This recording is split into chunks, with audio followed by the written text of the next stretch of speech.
evening. My name is Bob Liff, and this is the CUNY Forum, which is a monthly town meeting that brings together prominent New Yorkers with faculty and students from the Edward T. Rogowsky Internship Program in Government and Public Affairs. This is our first Zoom CUNY Forum. The CUNY technical crew has been remarkable and is going to get us through this because I am a cyber idiot. New York City has been knocked to its knees many times in the past and the not so distant past. During the fiscal crisis of the 1970s, after the attacks of September 11th, in the economic recessions of 1987 and 2008, and now we face a triple whammy of the coronavirus pandemic, which has led to an economic collapse of historic proportions, losing jobs, businesses, and we have the confrontation with a long overdue attempt to deal with racial injustice, police practices that has roiled the streets. We're in desperate need of leadership to help us get through this. It's pretty clear the leadership is not going to be coming much from Washington, at least under this president. Not clear how much leadership we're going to be getting. We're going to be getting here that we're getting here in the city. It's more than 200,000 dead in the nation, almost 25,000 here in the city, thousands of business closures, their employees thrown out of work, everyone from restaurant workers, cab drivers facing medallion payments they can't make, a city government short of tax revenue, a heightened need for social services, jobless tenants who can't pay their rent, even landlords who can't collect rent because of an eviction moratorium. They don't know what they're going to be facing as they peer into an uncertain future. It includes teachers, principals, and 1.1 million students who are now returning to schools either virtually or in person, and for hundreds of thousands of CUNY students who are facing an economic future they're going to be going into that is a lot more uncertain. We're joined by four people who are players in the future of this city. Jonathan Bowles is the executive director of the Center for an Urban Future. Nicole Jelinas is a contributing editor at City Journal and a senior fellow at the Manhattan Institute. Harry Siegel is a columnist at the Daily News and the Daily Beast. And Hope Knight runs the Greater Jamaica Development Corporation. Hope, let me start with you. I mean, Jamaica has been on an upswing for a long time. You had a lot of housing development. A lot of investors are looking to outer boroughs, to, God help me, I'm a Brooklyn guy, I hate to say the word outer boroughs, to outer borough development opportunities that you've seen in Long Island City, you've seen in downtown Brooklyn. Has this knocked you all for a loop? Well, it has. Let me just start with the impact of COVID. You know, Southeast Queens was hit disproportionately. You know, it's a community of essential workers, first responders, lots of municipal workers who had to work and go into their place of work during the pandemic. There was not a lot of working from home for that group of people. And so lots of sickness, lots of death, and, you know, really have been impacted by the pandemic. I am optimistic about the future of downtown Jamaica and Southeast Queens. Lots of development on the affordable housing side. And so the demand for affordable housing is insatiable in the city. And those projects, you know, some of them stopped for a bit during the pandemic, but immediately went back into construction. And so that put thousands of construction workers back to work. And, you know, on the other side of this, so say from the next 6 to 24 months, there'll be thousands of affordable units on the market for folks that desperately need them. Nicole, the MTA in particular is facing a very grim future. I mean, first of all, the subways closed for the first time in our history, from 1 a.m. to 5 a.m. for cleaning because of the virus. I'm not convinced they're ever going to be coming back as a 24-hour service, which is kind of a profound disruption in how we think about this city. But they're facing capital needs at a time of declining ridership and the inability of both the state, the city, to finance that capital program, and a seeming unwillingness, at least in the current makeup of Washington, to take care of our needs. And we're the economic engine of the country. So, I mean, how desperate is the situation? Yeah, good evening, Bob. And you're absolutely right. I'm going to steal what my husband told me last night because I thought it was eloquent. He said, without a functional transit system, Manhattan is just a pile of empty buildings, which is true. If we think about how the New York economy, not just the city, but the region, and even going out to New Jersey and Connecticut, so really a tri-state region, the way the economy works is that almost 4 million people come onto the island of Manhattan every day, and they go home at the end of the day or at the end of the night, whatever their work schedule is. And 75% of these 4 million people who come into Manhattan every day and leave every day come in on mass transportation, either subways, commuter rail, buses, a lesser extent ferries. So without people gaining the confidence to get back on mass transportation, we are not going to rejuvenate Manhattan's economy. And you may say, well, who cares? The white collar workers, they can work at home. They've been working at home for 7 months.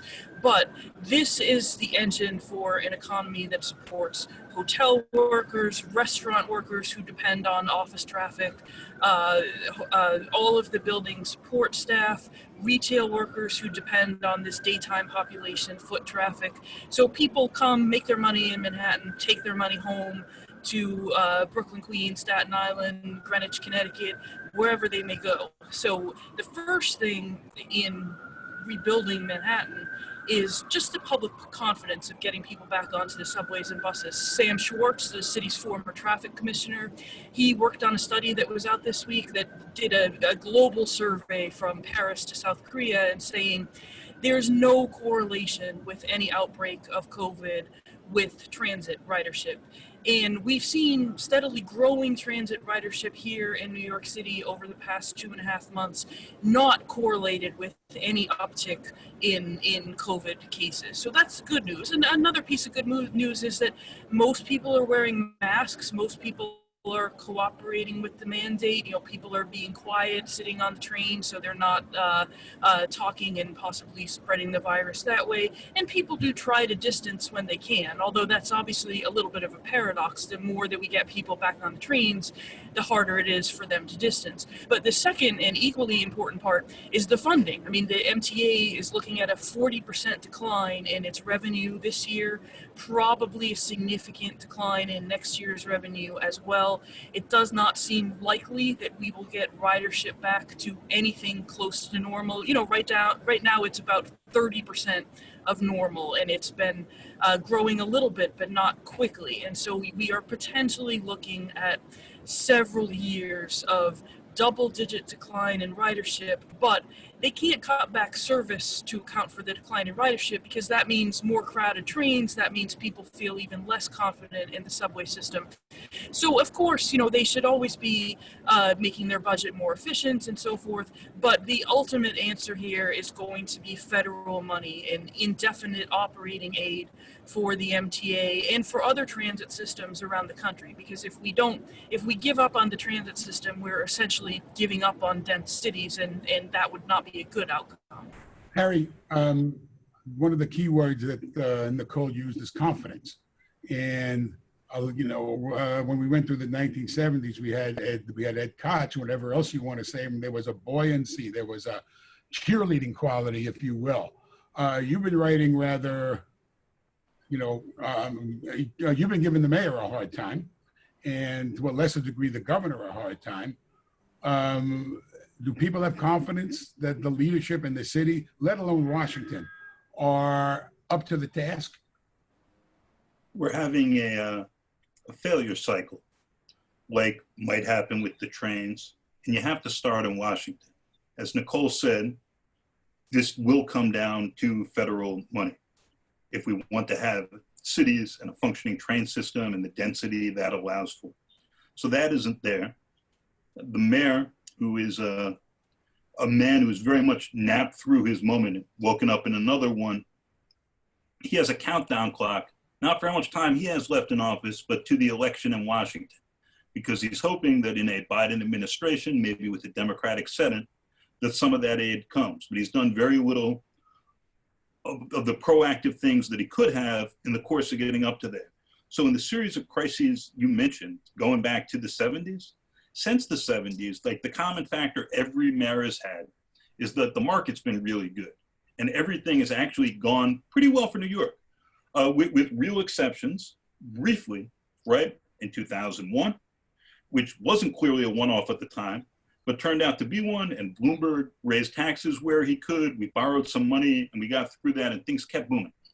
In 2008, which was a national disaster, and hit certain neighborhoods in New York, including in Queens, very hard, but Washington went with basically a zero interest rate policy that, because finance is based here, at least for now, you know, also turned out to be just sort of a bump in an ever upward push that has made for a very prosperous and often very unaffordable city. De Blasio and Andrew Cuomo now are looking, hoping for some relief from a Biden administration, are looking very much at the other end of this.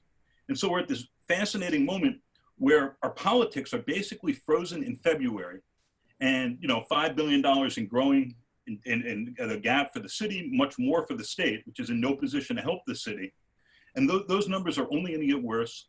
Politically, no one's interested in acknowledging them. Let me just note that we have a mayoral primary happening in June, so like 9 months from now.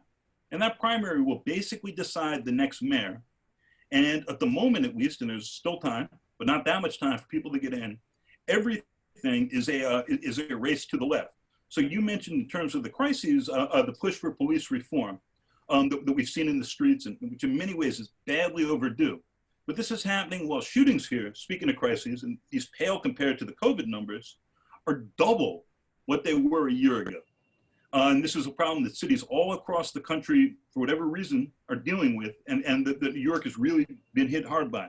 So we're at a moment of great uncertainty with a potential failure cycle directly ahead of us, where previous arrangements are seeming to break down. And let me add, not to be grim for the students and the interns, right? But higher ed is among those. Like the business of higher ed, and CUNY isn't exactly a business, and shouldn't be, should be free. But the business of higher ed is in total collapse and meltdown. Like the reason all these schools are irresponsibly reopening is that their numbers won't add up if students withdraw.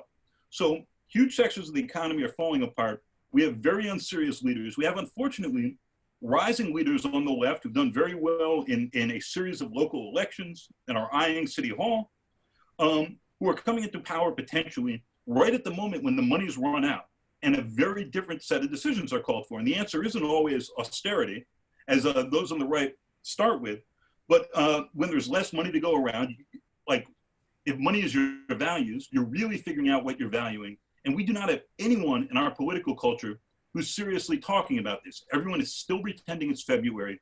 Time is running very short, and there are severely difficult decisions that need to get made now. And putting them off is going to do a lot of damage. It's like not fixing your roof and then. Jonathan, in particular, you know, let's talk about the municipal crisis of the 1970s. We had some very creative. We also had President Ford telling New York City to drop dead, the famous daily news headline. They came up with things like the Municipal Assistance Corporation, which was to, you know, front the city money and use sales tax in order to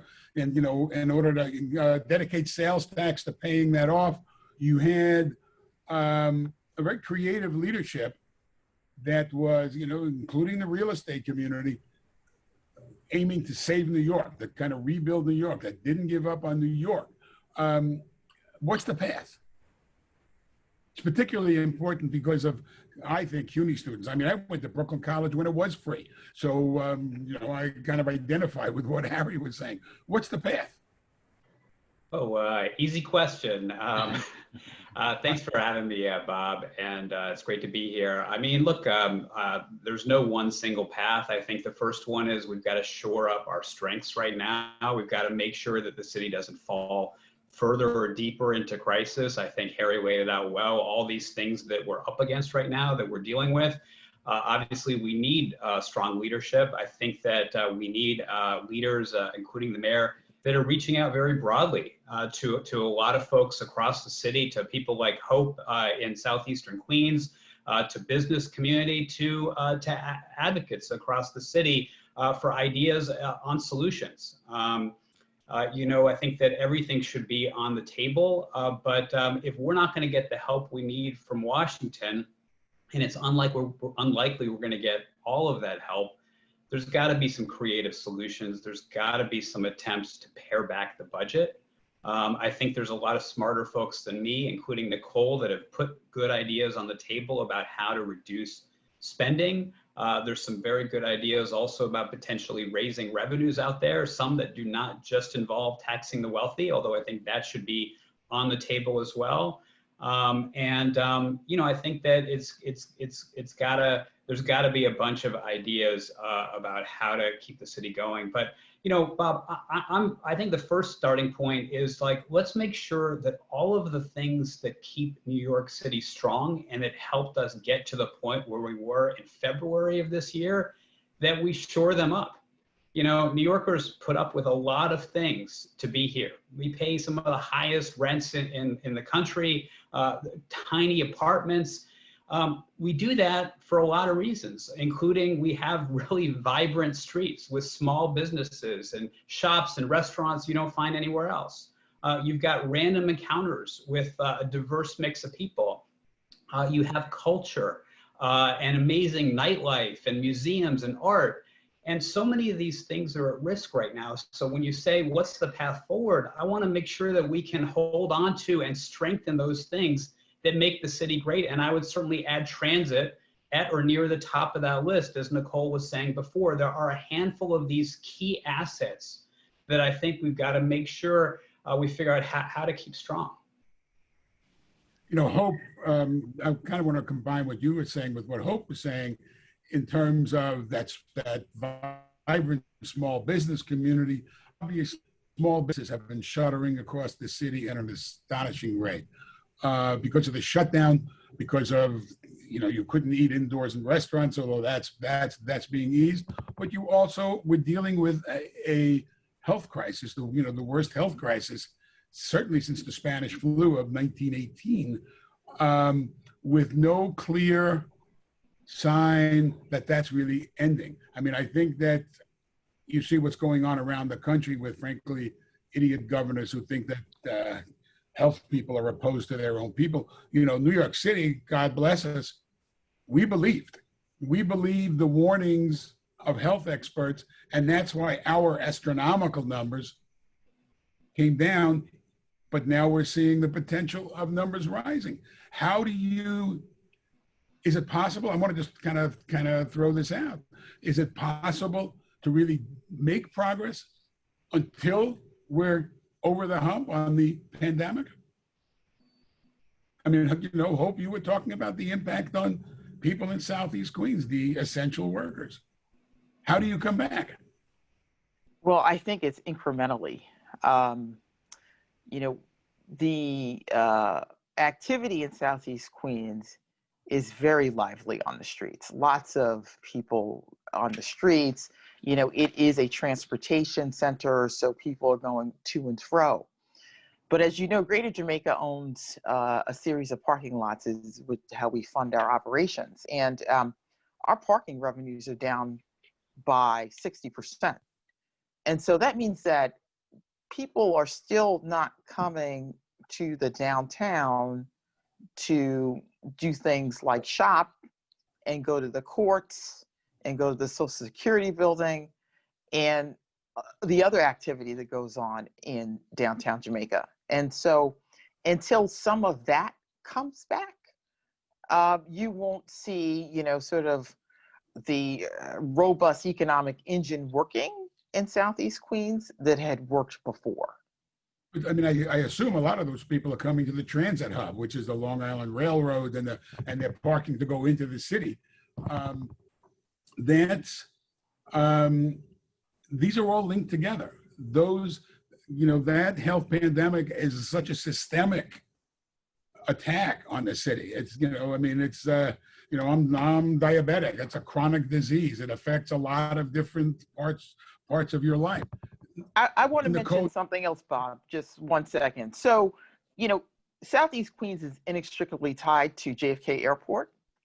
And when you have 25% of flights, sort of leaving, versus last year out of the airport, and you've got all these businesses tied to, airport and airport related services, you've got a segment of the economy that's just dormant. And until that comes back, a lot of the activity is not going to come back in that corridor. I mean, Nicole, I think she's right. And, we're talking about we need to bring back transit. We need to fund the city. Is this a future pipe dream that has to wait for the pandemic to pass? We don't know when the pandemic is going to pass. I think we can make incremental progress before the pandemic is over. But I think one of the things the city and the state need to do is be much more clear about what will happen if things happen with the pandemic. In other words, we cannot predict, will the rate of testing coming back positive 3 weeks from now? Will it be back down to 1% from 3% where it is today? Will it be at 5%? Will it hopefully not be even higher? But the city and state can lay out, take 3 of these paths and say, what would the government do in response to this path? So for example, restaurant owners need to know if the rate goes to 5% and stays there for a week, is indoor dining going to be shut down again? That way they can look at the news, they can see what's happening with the pandemic and not have an extra layer of uncertainty that, okay, we know that the rate is going in this direction, but we don't know what de Blasio and what Cuomo are going to do with this information. Same thing with the schools. We have a couple of incidences where neighborhoods, the rate is a little bit alarming right now, but de Blasio is keeping the schools open in these areas for right now. But yet at the same time, he shut down some private schools, even though their private school management claims they were following all social distancing and that none of these outbreaks come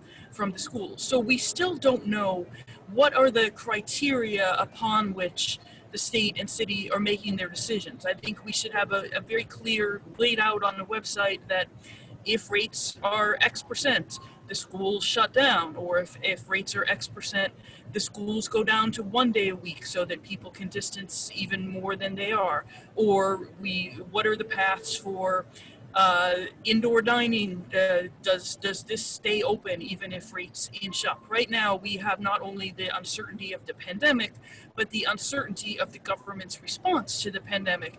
And that might have been justified back in March and back in April when Cuomo and de Blasio were dealing with a situation that no modern mayor or governor has seen, but it is less justified now. So I think that's one thing we need to do. And I think things like, you mentioned it first, Ed Koch used to cheerlead for the city. Why doesn't de Blasio go take the train out to Westchester, take the train out to Long Island, go and walk the outdoor corridor dining areas on a weekend night and just say, hey, we miss you. We miss our commuting workers. We miss our white collar workers. Think about coming in one day and taking your spouse to the museum, or think about walking around Rockefeller Center and seeing the city where there aren't a lot of people here. I think the cheerleading could go a long way in just making people in the suburbs realize we're still here, we're still open, we want people to come back in. And, there's no downside to doing that. I mean, if people don't listen to the mayor, at least he tried, but I don't see very much of that cheerleading. And with the governor, it's the opposite. Sometimes he's outright talking down the city to the suburban audience, and he very well knows in the long term, the suburbs need the city if they're going to maintain their economic wealth. Harry, at the risk of giving you a fastball down the middle, she's talking about what the mayor should do in terms of cheerleading. Is that in his DNA? This is not the person for this moment. So the mayor very reluctantly shut down the schools in March. He had 180 days from March to work out how the schools were going to reopen. 180 days. So he had to make a fast, difficult decision. As the curve was rising, hospitals were overwhelmed, people were asking where all the bodies were going. That's tough. I think in a very decent way, He understood that there's students who absolutely need in-person schools and that there's no replacement for having those because their parents work, because of their home circumstances, because of their educational needs. And then he was forced to shut them down 180 days. So in those 180 days, and for most K-8 students, school started yesterday, Tuesday. For high school, it started tomorrow. The mayor did give a clear standard, a weirdly low one, because him and Cuomo don't like to agree on things. So Cuomo had mentioned, I believe, a 7% rolling average standard for a positive test to shut down schools. De Blasio said 3%, because we're twice as safe. Now, I think it was 5% and 3%, right? Yes. Now, we just had our first 3% day in several months. And if we get to a rolling average of that over 7 days, all the schools will shut down. The head of the teachers union, who the mayor never got on the same page with, he says maybe we should be shutting down basically all the schools in South Brooklyn right now, because that's where the rates are highest. That's not happening. As Nicole mentioned, a few private schools have shut down, but the lack of creativity is remarkable. So for instance, we could have not opened high schools, except for District 75 and like a handful of people with very particular needs.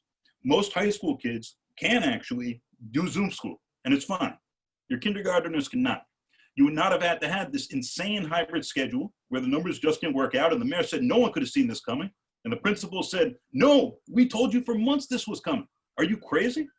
And you could have used all that space to actually have kindergartners going to school, second graders, 5 days a week.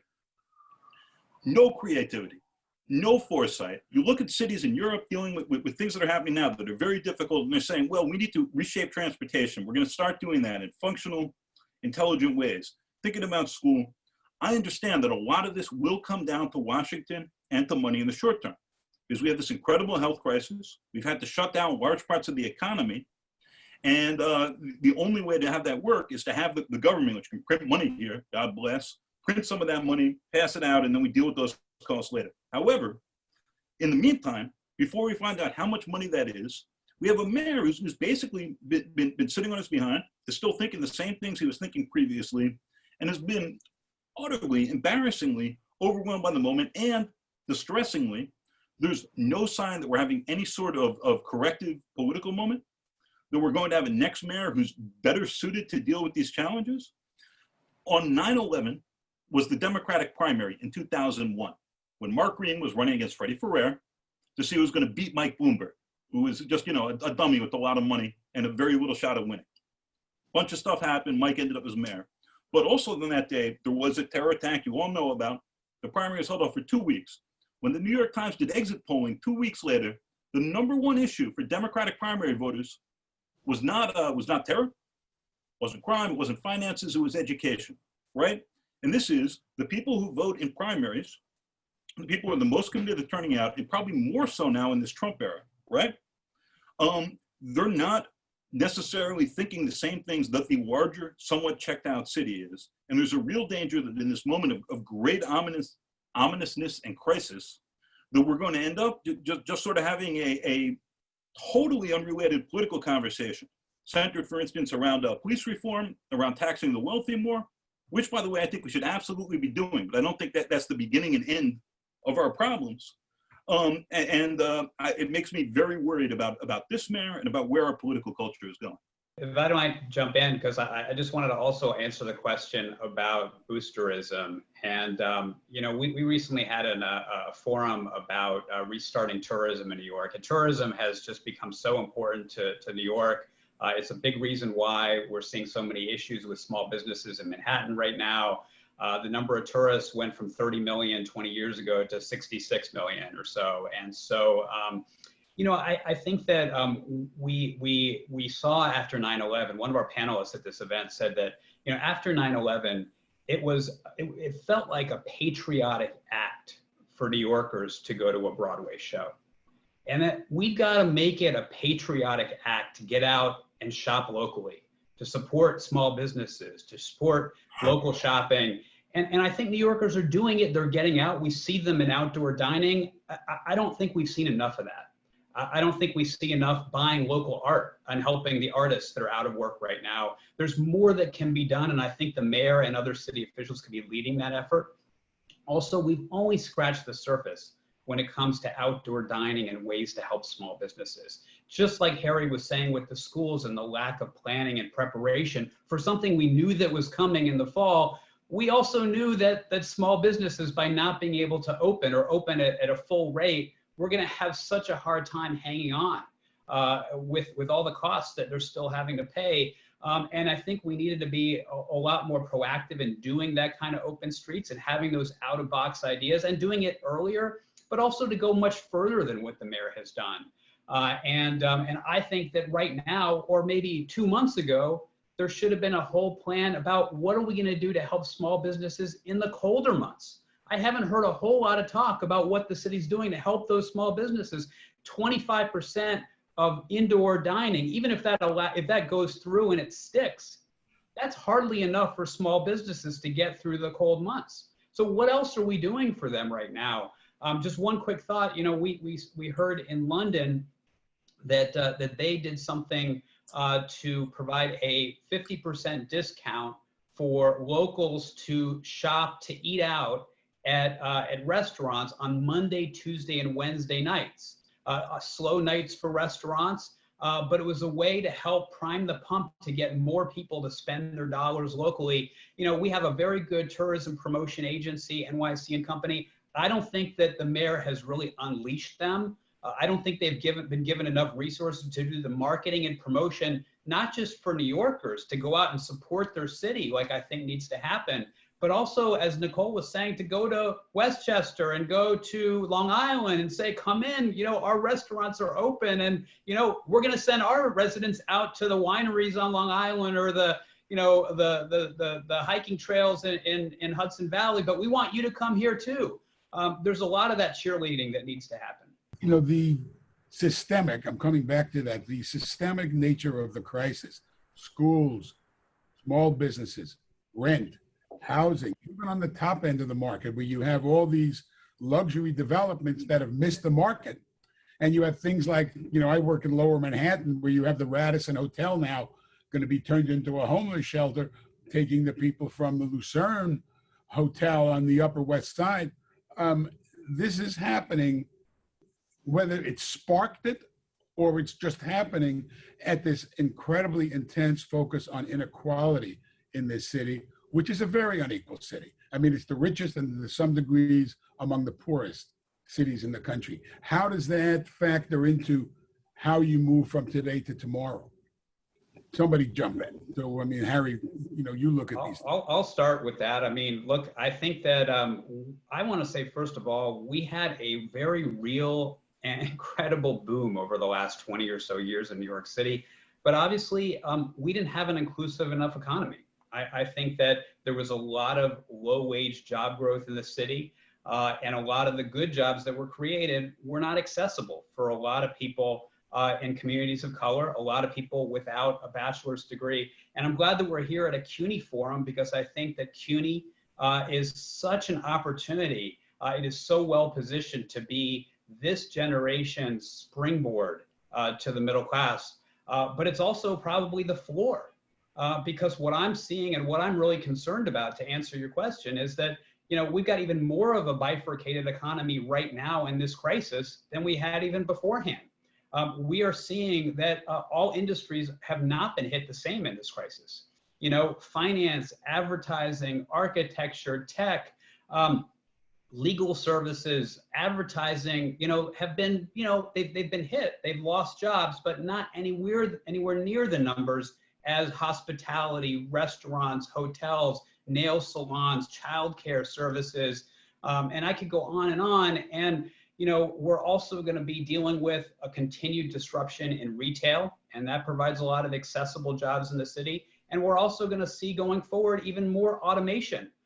And so we're gonna come out of this in an economy where a college degree is such the floor for any good jobs. And I think that's going to fuel some of the frustration that we're seeing around the city that you alluded to, that Harry talked a little bit about. And I think we're going to see higher unemployment levels for a long time as tourism is slow to get back. And I worry because so many of the folks that have lost jobs in this kind of low wage part of the economy were already living paycheck to paycheck, and now I'm really not sure what they're doing. But you also, we just had the Industry City proposal collapse, a proposal that had no city money, no city land. There was a zoning proposal that would have added X thousand numbers of jobs into kind of a manufacturing hub, would have added some academic space, et cetera, in Sunset Park, and was opposed by a community who basically said it's not enough. It's a little bit different than the Amazon project collapse, because that did involve some significant state money in terms of subsidies, and then some city subsidies that were actually only on the back end, if on the number of jobs. Hope, you deal with these kinds of mega developments. Harry, you've been writing about this kind of stuff. Is this a sign that, is this any kind of a stop sign or a pause sign for people who want to invest in New York City? I really think this is a missed opportunity. Developing a complex with contemporary industrial space is very important to the city. And, manufacturing industrial space today is not what it was, 20, 30, 50 years before. And, the developer really needed some flexibility to create that kind of space. A modern complex would need a hotel. The community was very much against developing a hotel at the complex. And so I think, there's got to be some soul searching around what, the economy of the future looks like, what kind of space is going to be needed. And, how do we get there? On the other side of this, you have a community that's very afraid of gentrification, in need of more affordable housing. And all of that is true, but we've got to figure out how do we balance all of that. Harry, you want to jump in on that? These things are never easy to figure out. And this is happening at this moment, a great shift. Sunset Park has a really outsized share of homeless shelters, long has. By the way, this thing with the homeless getting pushed from shelter to shelter and place to place, it's a little different with the hotels right now. But that sort of musical chairs with where people are living and that happening on no warning in the middle of the school day, this is nothing new. And like a lot of these questions we're wrestling with, they're just sort of much older, almost too boring to talk about for people who don't already know. Legacy is baked in. Like, we deinstitutionalized 50 years ago, because we had institutions that were sick places, if you will, and often, places of abuse. And we just ended up with a bunch of mentally ill people on the streets who have never been properly cared for ever since. And so a lot of the inequality narrative, a lot of the questions about policing, this idea of shutting down the trains, which was all about clearing the homeless from the system. I remember the first night the train shut down, the Daily News had a reporter, very intelligent, just follow people who were pushed out of the system. And you know where they went? Like, directly onto buses, which were running all night long and which had no fares at the time. So some of this stuff is really baked in. My concern now is, as you have these aggressive council members, and there's some unique circumstances here, and right, Congress members as well, who are skeptical of these deals. They think that the developers have gotten too much, that it's been extractive.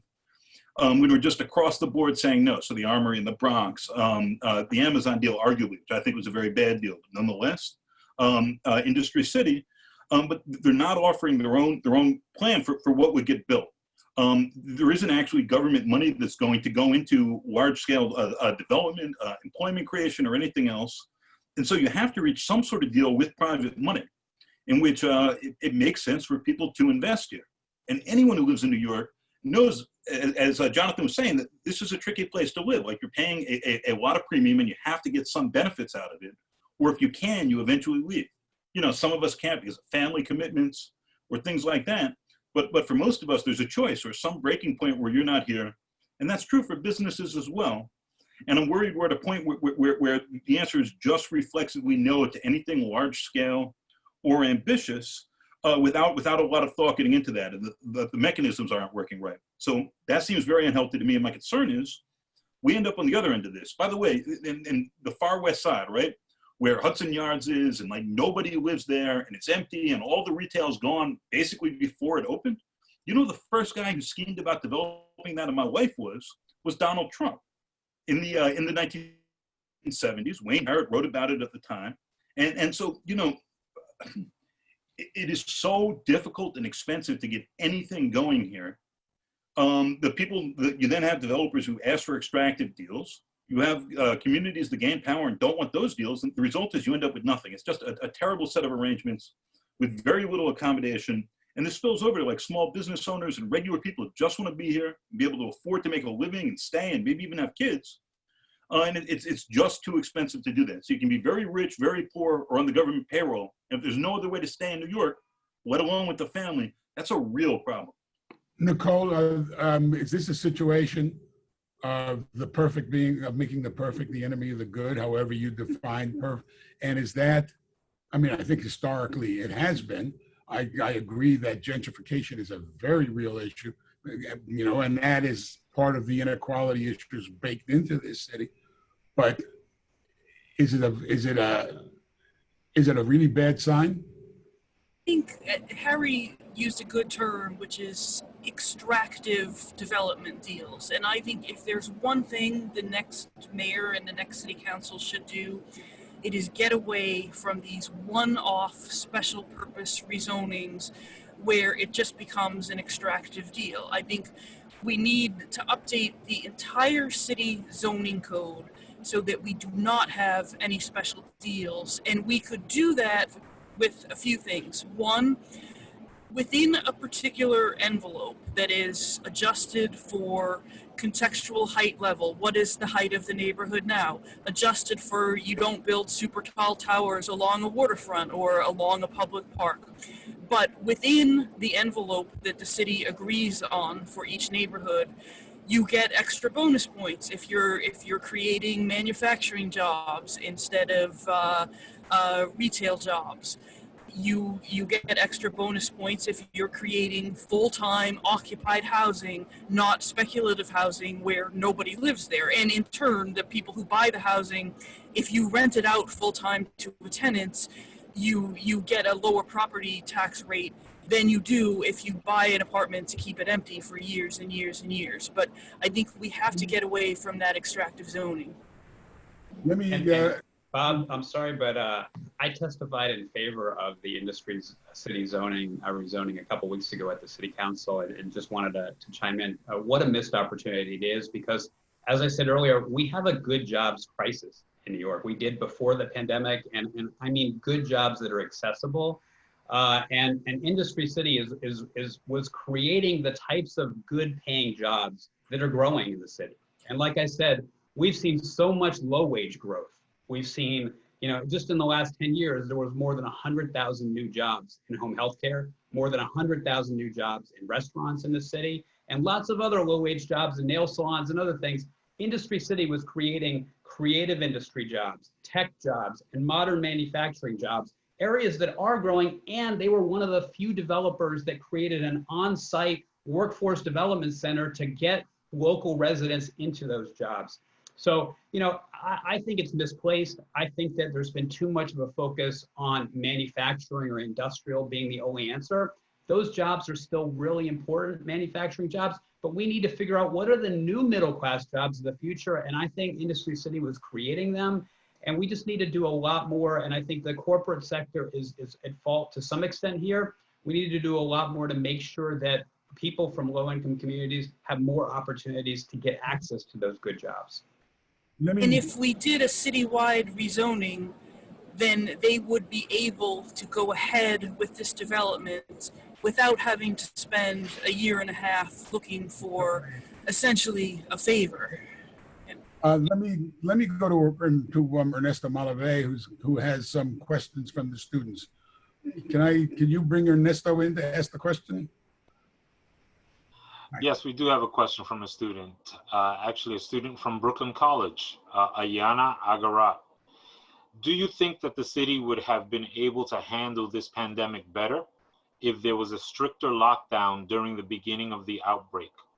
Is it too late to attempt those stricter measures now? Very good question. And, we were the petri dish. It hit us first. So for all the people yelling about the death levels in New York City, everybody else should have learned from our mistakes. I mean, what does anybody think about that? I mean, was it can you fault the city because of that? Can you fault leadership because of that? I mean, it's mostly focused into Governor Cuomo and what happened in the nursing homes, and frankly, the governor's sensitivity to being questioned about that. So, I don't know if somebody wants to jump in on that question. I think it's a fair question and a tough one. You would have saved lives if you'd shut down sooner. It's much harder to do a second time because we've all incurred those costs and all of the patients that took. Clearly, some of it is necessary. Clearly, the mayor and the governor, and our shutdown was delayed because de Blasio called for one. And then Cuomo said, absolutely not, and then rebranded it and did the same thing, but had to do it himself days later to show that no one was forcing him. The two of them are still not on the same page. They had dueling press conferences today. And I have very little doubt, and I would love to be wrong, that they're going to belatedly overreact again when acting sooner and in a preventive capacity seems really necessary. So I think that's a great question and something we're going to be thinking about for many years. And yes, we could and should have acted sooner. It was difficult, but some of this I think was reasonably clear, the dice we were rolling. Hope, you talked about the essential workers in Jamaica. A lot of them had to go to work. Many of them, I'm sure, wanted to go to work because they couldn't afford to pay. Those who were working for the city couldn't work from home. What do you think? I mean, what would the impact be on Jamaica if you had to stop again? I think it would be very difficult.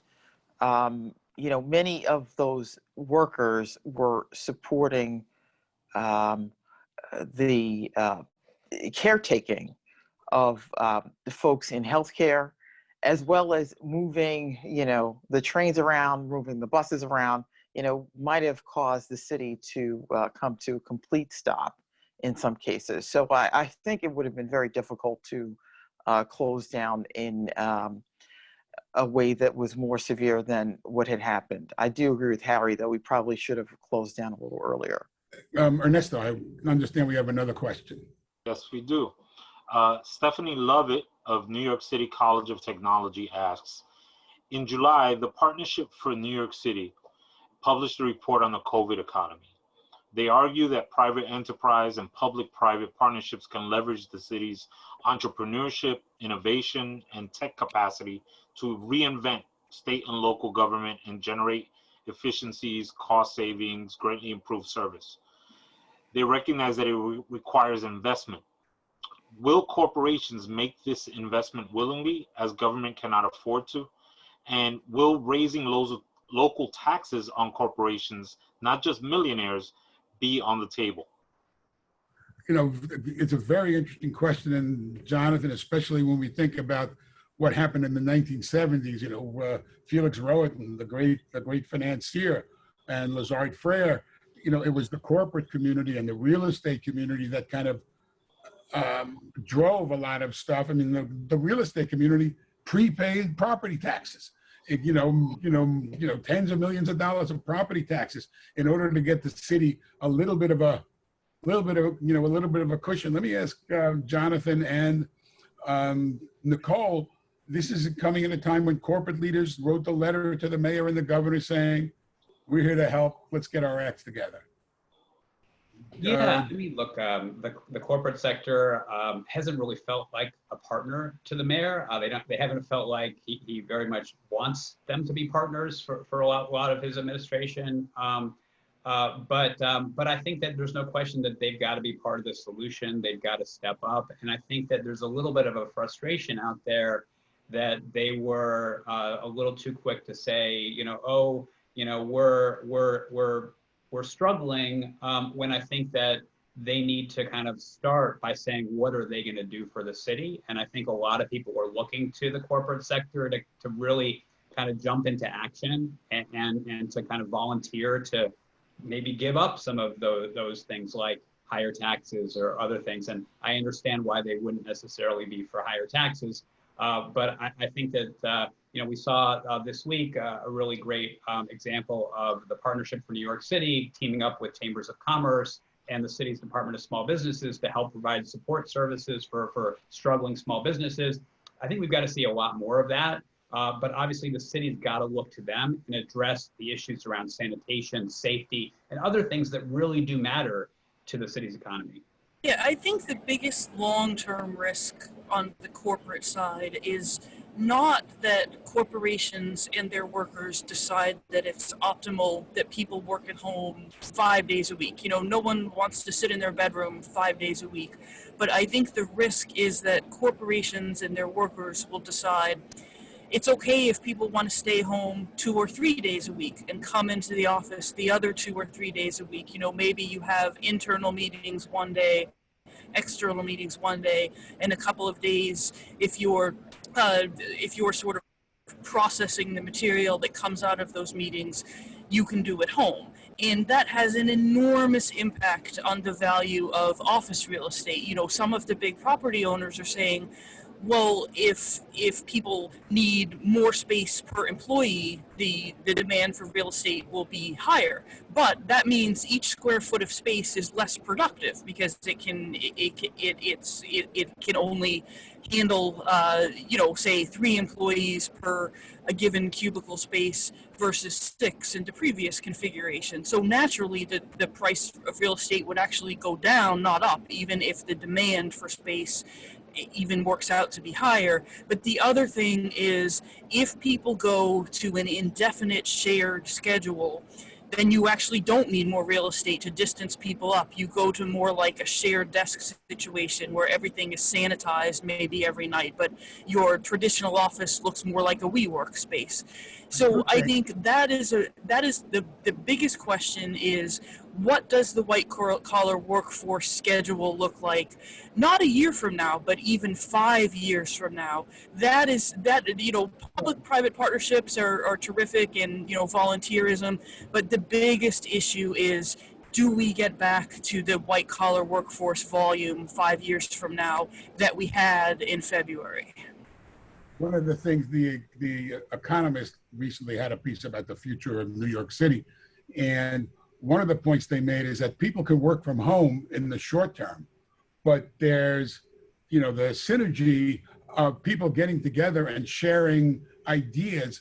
That's part of the fuel that drives creativity in this city, and that you can't replace that over Zoom. And you also have, to give the mayor some credit, the mayor came in playing a difficult hand, and in fact did make deals with the devil on the inclusionary housing plans, that in order to build market rate housing, you have to include 25% affordable. So, I do think that there's been, and that has generated a lot of housing. So it's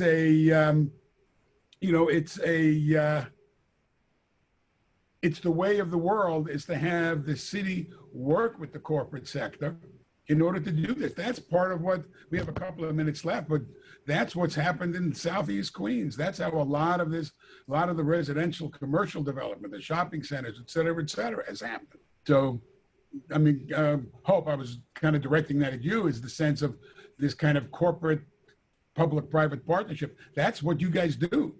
Yeah, no, absolutely. There was so much of real estate that was vast footprints available for private sale. And those developers worked in the context of New York City housing plan and were able to develop this affordable housing with, tremendous subsidies. And unfortunately, you don't have the same construct around the city where this land is available at, a rate where a developer can do an affordable housing project, get the subsidy, and put up these buildings. I will say that the zoning made the difference. Southeast Queens was rezoned in the context for these projects for being built. And in fact, you talk about the availability of land. When Ed Koch was able to do his housing program, it was after the the arson epidemic of the late 1970s, when the land was essentially free. The city had taken all that land in rem. Land is very valuable now, which makes the economics of producing that kind of affordable housing. We only have about 30 seconds left. I really do want to thank the people at CUNY TV who got me through this. I mean, I'm used to having this kind of, warm security blanket of all these production people. I'm sitting here with my computer on top of a garbage pail. So actually, it's very impressive. So I do want to thank everybody. I want to thank you for joining us on CUNY Forum, and we'll see you next time on Zoom. And thank the students for kicking in, and let's hope for better times for the city. And don't forget to vote. As we said in Brooklyn, vote early and often. Thank you very much.